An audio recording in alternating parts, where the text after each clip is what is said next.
Alden State Bank has more than 100 years of his history on its ledger.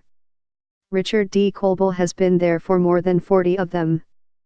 Coble joined the bank as a teller in 1973 and rose to president and CEO in 1991. At the end of this year, Coble will hand the reins to Chief Financial Officer Steve Woodard, himself a veteran of the Alden-based bank, under a transition announced several months ago. Coble, 66, will remain involved as chairman. His family has a long connection to the bank. Coble's brother, John, is executive vice president, and their father, Christian, preceded Richard as president, starting in 1979. Alden State Bank was founded in 1916 by businessmen who felt the village could benefit from local financial services.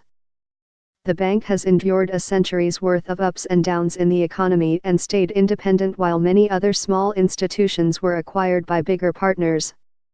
Coble led Alden State Bank through expansion and adoption of technology.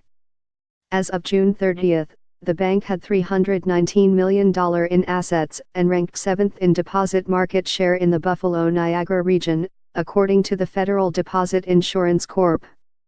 Coble, only the 6th president in the bank's history, reflected on making a career in his hometown, Pop. 2573, and how he sees Alden State Bank remaining independent. Q. Did you always know you were going to work at Alden State Bank?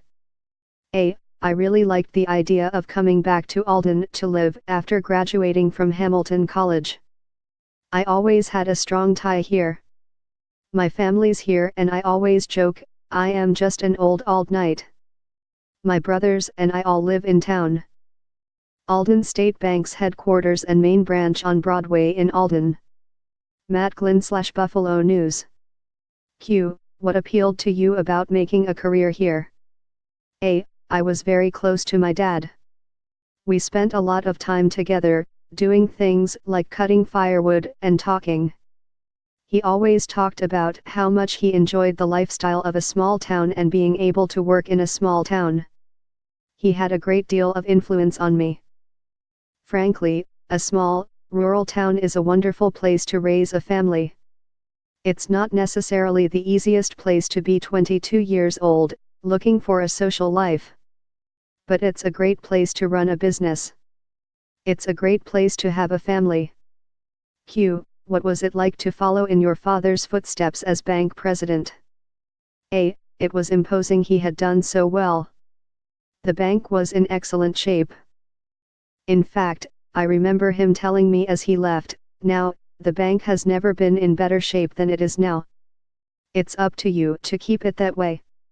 I also knew that he was going to be very supportive. He became chairman of the board. We still were able to legitimately talk about things, because we were both still involved in the bank. It was a great deal of help. We spoke just about every day. Q. What are the biggest changes you've seen in banking since becoming president and CEO? A. The big change is the level of regulation. It seems like we used to spend all our time running the bank, making loans and talking to people about various projects, investing the bank's money.